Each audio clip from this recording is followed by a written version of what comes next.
Welcome to a COVID-19 HR Hotline question and answer session. Your presenters are Lori Greenlees, Director of HR Hotline, and Linnell Meath, Director, HR and Content Strategy. One of the questions that we're fielding on the HR hotline has to do with employer responsibilities as it comes to the paid leave benefits that's available through the Families First Act. So one of the questions, Lori, that we have received is whose responsibility is it to initiate these benefits under Families First? Is the employee responsible for asking for it specifically? Do they need to say, I need emergency paid sick, I need emergency FMLA? If the employer's already posted the federal notice, whose responsibility is it? Sure, so that's a good question, and I would say that the employer is ultimately responsible for informing employees of their benefits, asking the appropriate questions to determine if the employee situation qualifies for one of the benefits, such as the emergency paid sick leave or the emergency FMLA. So kind of falling back on what we've known from traditional FMLA, and what we've learned is it truly is the employer's responsibility.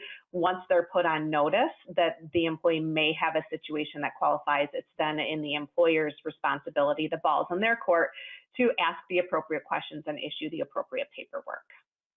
So a good follow-up question to that, Linnell, is if an employee has requested emergency paid sick leave and the employer has not received the appropriate paperwork, what is the employer's responsibility? Should they go ahead and process the emergency paid sick leave benefits, not having the paperwork from the employee?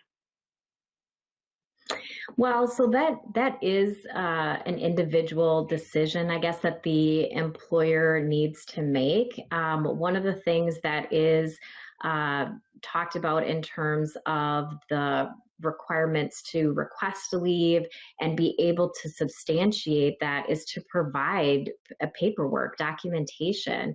I think of it similarly to traditional FMLA, where you rely on the information from the employee and the medical care provider to allow you to make a decision about whether that's a qualifying leave or not. So absent that paperwork and that documentation, you have the ability to say this leave request is denied. So that's one of the ways that an employer can approach that.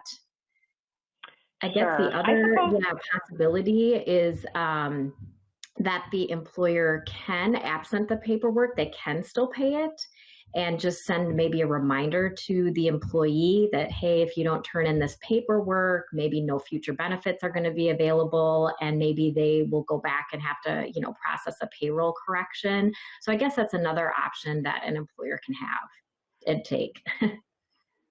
Both good options, and I think it makes good sense, based on the situation. But ultimately, the paperwork is required, and employers need to retain that on file. So, for that week or two while they're awaiting the paperwork, the employer has to make that decision. So it's these kinds of questions and others that we're receiving on the hotline and from employers, and we have a variety of things available for employers to tap into, whether it's documents or other resources to help them through this, whether it's online training to help with their leaders and managers during this time, or whether it's actually bringing someone to help support from an HR standpoint who can either help transition through some of the things that we're going through right now. So keep in mind that there's different levels of help that MRA can provide, and we are here for you. In addition, our HR hotline is available 24/7, and the contact information is there on the slide. Thank you so much.